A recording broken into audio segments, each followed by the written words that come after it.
ప్రపంచ రాజకీయాల మీద పట్టున్నటువంటి వ్యక్తి, దేశం మీద పట్టున్నటువంటి వ్యక్తి, నువ్వు ప్రపంచంలో ఏ మూలల ఎక్కడ దేని గురించి మాట్లాడమంటే కూడా మాట్లాడతాడు. అటువంటి మేధో సంపద ఉన్నటువంటి తెలంగాణలో గౌరవించి, అంటే నేను సార్ నచ్చపోవచ్చు కానీ నేను చెప్తున్నా, అరే నాయనా పవన్ కళ్యాణ్ అన్న, చంద్రబాబు అన్న, సార్ చెప్పులు మూసే అర్హత కూడా లేరాబాయ్ మీకు. నాగేశ్వర్ సార్ లాంటి వాళ్ళ చెప్పులు మోసే అర్హత కూడా లేదు మీకు.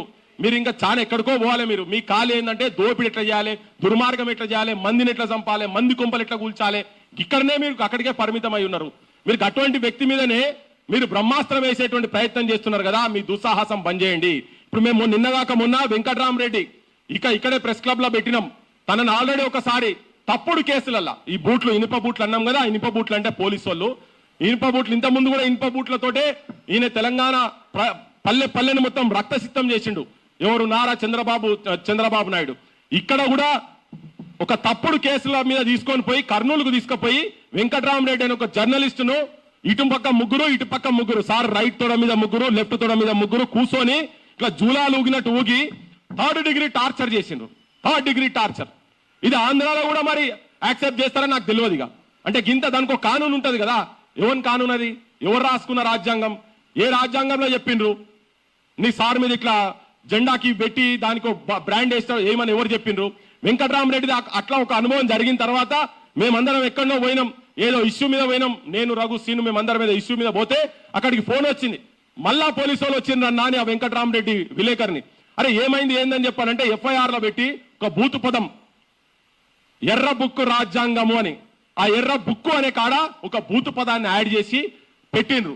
పెడితే మేము ధన్వనాడు వెనక ఆ వీడియోలు చూస్తే అక్కడ ఎర్ర బుక్కే అని ఉన్నది కానీ ఆ బూతు పదం ఎక్కడ లేదు. ఆ సిఐతో కూర్చొని మాట్లాడుతున్న అప్పటికే 20 మంది వచ్చిన వాళ్ళు బాగా గట్టిగా మందలించి ఎట్లా తీసుకుపోతారో చూద్దాం కానీ మేమందరం భీష్మించుకొని కూర్చొని చుట్టుపక్కల ఆడోళ్ళకి అందరినీ తీసుకొచ్చి నువ్వు కనుక ఆ బూతు పదం కనుక అక్కడ ఉన్నదంటే తీసుకపో, మేమే ఉపయోగిస్తాం, కానీ లేకుండా దొంగ కేసులు ఎట్లా పెడతారు మీరని. సో ఇంత దుస్సాహసం చేస్తా ఉన్నారు. ఇవాళ సార్ మీద కూడా అట్లనే చెప్తున్నారు. సోర్స్ బరాబర్ అని ఉంటారు, బరాబర్ చేసి ఉంటారు, రాజకీయాలలో అవి ఉంటాయి, బరాబర్ ఉంటాయి. ఆయన అని ఉంటాడు ఇన్స్టెంట్ మిత్రులు, లాంగ్ టర్మ్ మిత్రులు అని ఉంటాడు. ఇన్స్టెంట్ పక్కా చంద్రబాబు నాయుడు గతంలో వాళ్ళు చూసిరు కాబట్టే ఉంటది. సార్ ఎందుకు ఆగిందో అది తర్వాత సంగతి. కానీ ఒక్కటి మాత్రం ఇంతకు ముందు కూడా చెప్పినాం, చంద్రబాబు నాయుడుకు పవన్ కళ్యాణ్ చెప్పినాం, అయ్యా మా ఇల్లు విజయవాడ లేదు, మా ఇల్లు రాజమండ్రి లేదు, మా ఇల్లు కర్నూలు లేదు, మా గుడిసెలు కూడా లేవాడా, కానీ నీ మొత్తం సర్వస్వం, నీ దందాలు, నీ బిజినెస్లు, నీ అస్తిత్వం మొత్తం ఇక్కడనే ఉన్నది. ఇంతకుముందు వనిదాకా చెప్పింది ఇడ మీకు అవి కూడా మీ ఏంది ఆధార్ కార్డులు కూడా ఇక్కడే ఉన్నాయని చెప్పి. ఒకవేళ తెలంగాణ కన్నెర్ర చేస్తే మీరు మాడిపోతారు, మషైపోతారు.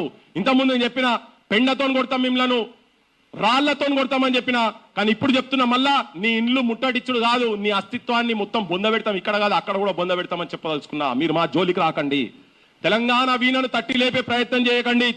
రక్తగీతమై రాసుకుంటది, ఆ రాసుకునే దాంట్లల్లా మీరు భస్మం అయిపోతారు రాజకీయంగా అని కూడా చెప్పదలుచుకున్నా. ఏదో ఆవేశంగా మాట్లాడతలేను నేను.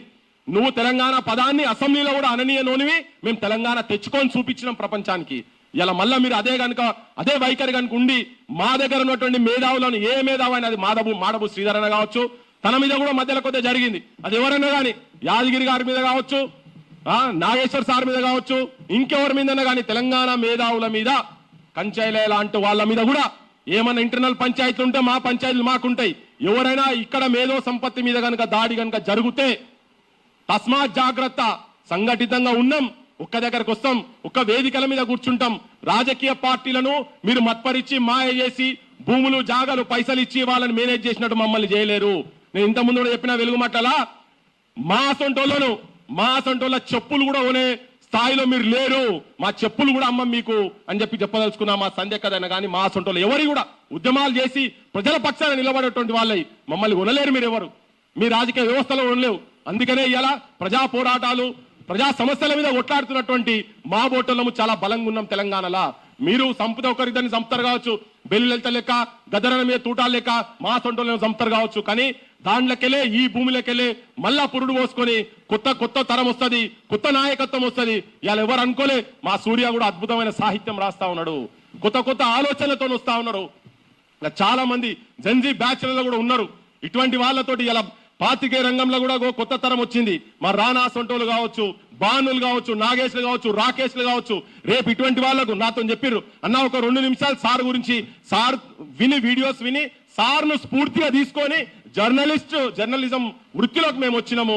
మేము అందుకనే వాళ్ళు కూడా ఇంట్రెస్ట్ గా మాట్లాడాలి ఉండే కానీ టైం సరిపోతే లేకుంటే వాళ్ళది కూడా వాళ్ళ తరఫుకి వెళ్ళి కూడా నేను కూడా చెప్తున్నా. ఇవాళ నిజంగా కూడా అక్క చెప్తున్నా, సోషల్ మీడియాలో డిజిటల్ మీడియాలో ఉన్నటువంటి చాలా మంది పిల్లలు, కొత్త ఉన్నటువంటి పిల్లలు ఇటువంటి వాళ్ళను చూడకుంటేనే వాళ్ళతో స్ఫూర్తి తీసుకొని జనం గురించి పనిచేస్తున్నారు. వాళ్ళేమో మన సైడ్, మన దిక్కేమో ధృతరాష్ట్ర కౌగిలి ఉన్నది. ఇంతకుముందు అక్క మాట్లాడుకుంటూ మాట చెప్పింది, పవన్ కళ్యాణ్ వచ్చి ఉస్మానిస్టుల మాట మాట్లాడిండు తెలంగాణకు సపోర్ట్ గా అని చెప్పని. కానీ కాదు, వాళ్ళ ధృతరాష్ట్ర కౌగిలి ఎప్పుడైనా గుర్తుపెట్టుకోండి. ఈ 2 కళ్ళ సిద్ధాంత బోళ్లను, ఈ ధృతరాష్ట్ర కౌగిలి చేసుకునేటోళ్లను వాళ్ళ నసలు కూడా మొత్తం వాళ్ళ తరాలను కూడా ఎవరు నమ్మొద్దు. అట్లనే అదే తరంకెళ్ళి ఇవాళ లోకేష్ అంటోడు వచ్చిండు. లోకేష్ అట ఎట్టి పరిస్థితులలో ప్రొఫెసర్ నాగేశ్వరం తీసుకొచ్చి బొక్కల వాడాలని చెప్పారన్నమాట. నాకు ఒక విశ్వసనీయంగా నేను చెప్తున్నా, నాకు చెప్పినవారు ఎట్టి పరిస్థితుల్లో బొక్కల వాడాలి, ఈయన తీసుకొచ్చి అక్కడ వేస్తేనే తెలంగాణలో ఈ ఎవడు మాట్లాడాడు.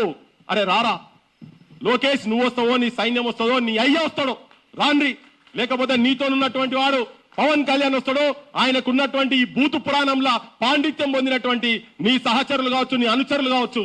ఇప్పుడే చెప్పింది అక్క, ఎటువంటి బూతులు ఆడోళ్ళని చూడకుండా కూడా మాట్లాడారు కదా. ఎవడెవడు వస్తాడో రాండ్రి, డేట్ పెట్టుకుంటారా, బార్డర్లో కొట్లాడదామా, ఏడ కొట్లాడదాం, మీ జాగల మీరు ఉండుర్రి. మీరు పాండిత్యంలో వస్తారా, చర్చకు వస్తారా, చర్చ చేద్దాం. విగ్రహాలు కావచ్చు, ఇటువంటి వాళ్ళ మీద కేసులు పెట్టుడు కావచ్చు, ఎటువంటి వాటి అయినా కానీ మాట్లాడదాం. ఈవెన్ వెంకట్రామరెడ్డి మీద పెట్టినటువంటి దొంగ కేసు గురించి కూడా ఇయ్యాలటి వరకు కూడా ఆబ్స్టాండింగ్ ఉన్నాడు.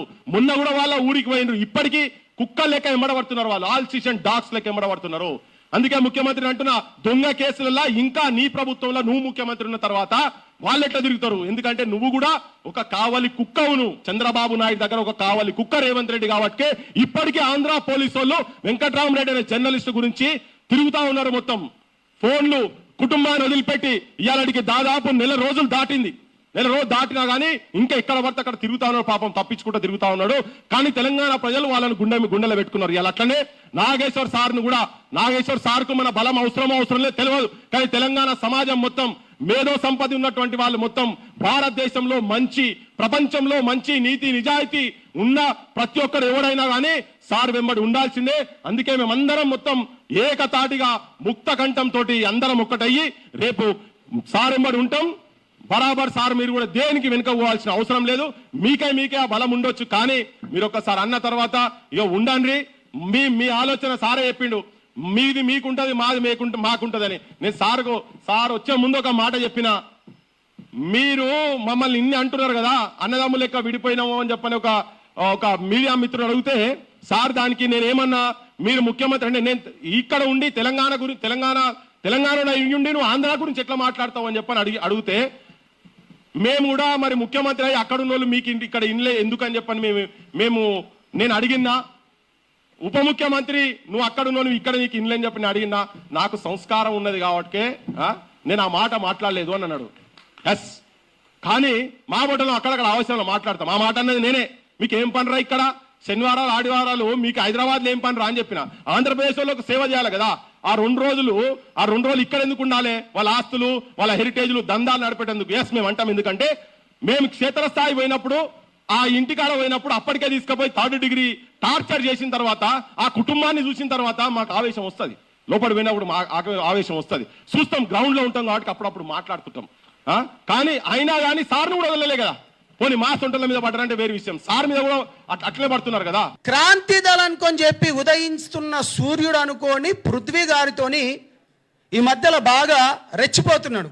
ఎందుకంటే తెలిసిన మిత్రుడు, ఉస్మానియా యూనివర్సిటీ దగ్గర ఉంటాం కాబట్టి మనం ఎప్పుడు ఎవరిపైన మనం వ్యంగ్యంగా కానీ లేకపోతే అనుచిత వాక్యాలు కానీ లేకపోతే ఎప్పుడు మనం మాట్లాడలేదు.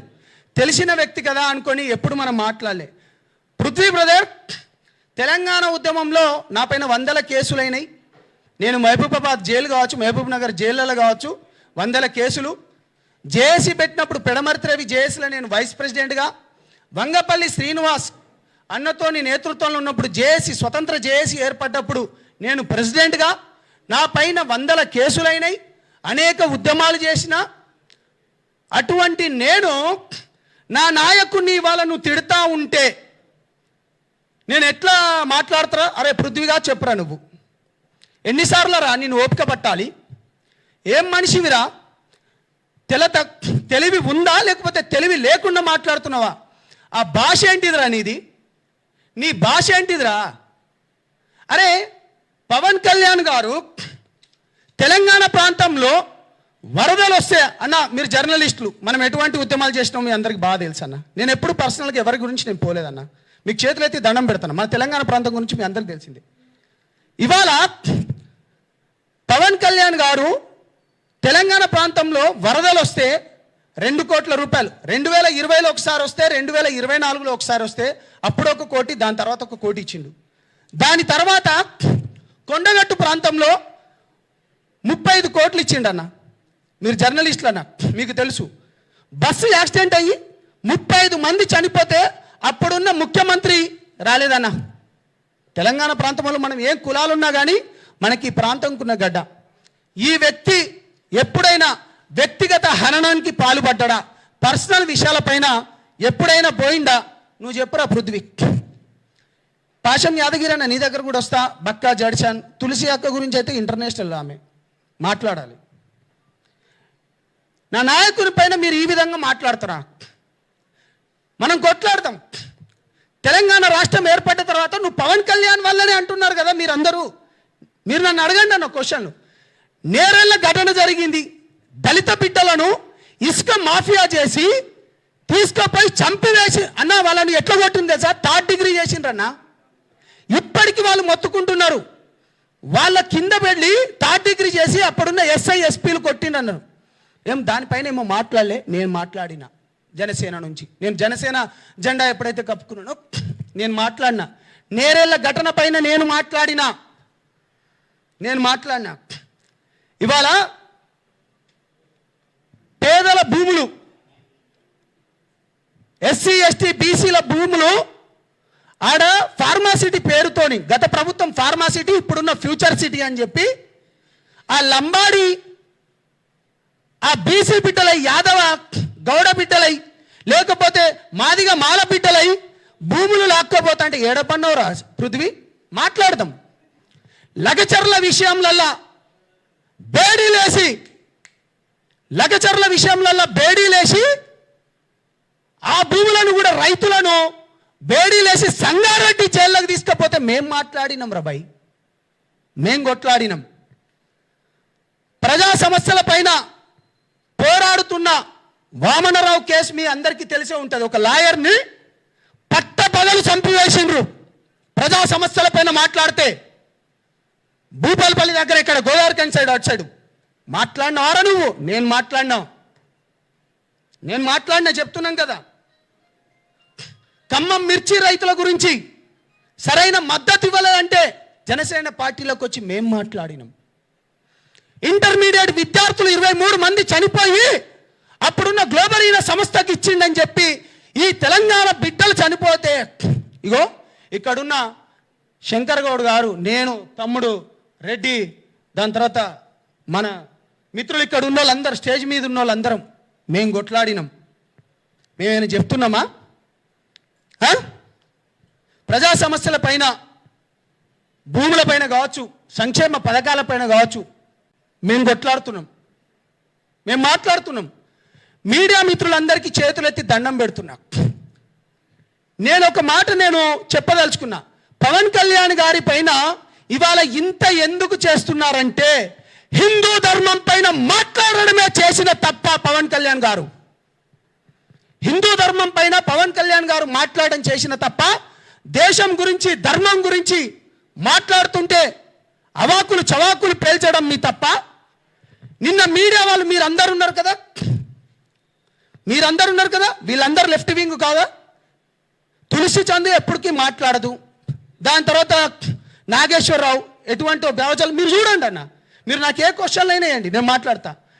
దాంట్లో మెజారిటీలో కూర్చున్న వాళ్ళందరూ, మెజారిటీలా నేను అనేది, మెజారిటీ లెఫ్ట్ భావజాలం ఉన్నోళ్ళు కాదా? మీరు దేశం పైన, ధర్మం పైన కొట్లాడటానికి సౌత్లోకి వెళ్ళి పవన్ కళ్యాణ్ గారికి మంచి ఆదరణ వస్తుందని చెప్పేసి అందరినీ ఏకఛత్రాధిపత్యం పైన నడుపుతున్నాడని ఇంత కుళ్ళెందుకురా బాబు మీకు? నువ్వు హెరిటేజ్లను దాడి చేస్తున్నావు, చేసుకోరా భయ్, మాకేముంది? నువ్వు ప్రొఫెసర్ నాగేశ్వరరావు ఆంధ్ర పోలీసులను అక్కడి నుంచి పంపించానుగా. ప్రొఫెసర్ నాగేశ్వరరావు మీ దాంట్లో మాట్లాడుకుంటూ కొంతమంది చెప్పిండ్రు కదా, పోలీసు వాళ్ళు వచ్చిండ్రు అనుకుంటే మీరు ప్రాంతాల మధ్యలో రెచ్చగొడుతున్నారు కదా. బుద్ధున్నారా వెదవల్లారా? పోలీసు వాళ్ళు వచ్చినట్టు ఒక్క రుజువు చూపియండి రా. నేను తెలంగాణ బిడ్డనరా, నేను కట్టర్ తెలంగాణవాదిని, 100 కేసులైనని. మీ పైన ఏడైనారా? మీ ముండామో పిల్లారా, మీ పైన కేసులు ఏడైనాయిరా? అరే నేను జైల్లోకి పోయినన్నా, నేను జైల్లోకి పోతే నాకు బెయిల్ ఇవ్వలేదన్నా, నేను ప్రత్యక్ష సాక్షిని. నాతోని శ్రీశైలం అనేటోను నా పైన 100 కేసులు వేస్తే మహబూబ్ నగర్ జైళ్ళల్లో 8 సంవత్సరాలు తిరిగిండ్రా. మీరెక్కడున్నారా రా పృథ్వీగా? మీ అయ్య చేసేడు కావచ్చు ఉద్యమం, నేనేమంటలేను. నువ్వు చేయవారా బిడ్డ? తెలుగుదేశం ఉద్యమంలో మీ అయ్యగారు చేస్తే మేము నలిదేశం ఉద్యమంలో మా పైన 100 కేసులు అయినాయిరా. సూట్ అండ్ సైట్ ఆర్డర్స్ వచ్చినాయిరా మా పైన. ఏం మాట్లాడుతున్నావురా? నేను పవన్ కళ్యాణ్ గారిని నా నాయకుడిని ఎందుకు అనుకున్నానో చెప్తా. కేవలం పేద ప్రజలకు మంచి చేస్తా అన్నాడు కాబట్టి ఆయన ఎంబడిపోయినా. దేశం గురించి ధర్మం గురించి నాకు దేశమే మొదట. నేను ఒక లంబాడి బిడ్డగా చెప్తున్నా, సనాతన హైందవ ధర్మాన్ని మేము మొక్కినట్టు ఈ దేశంలో ఎవడు మొక్కడు.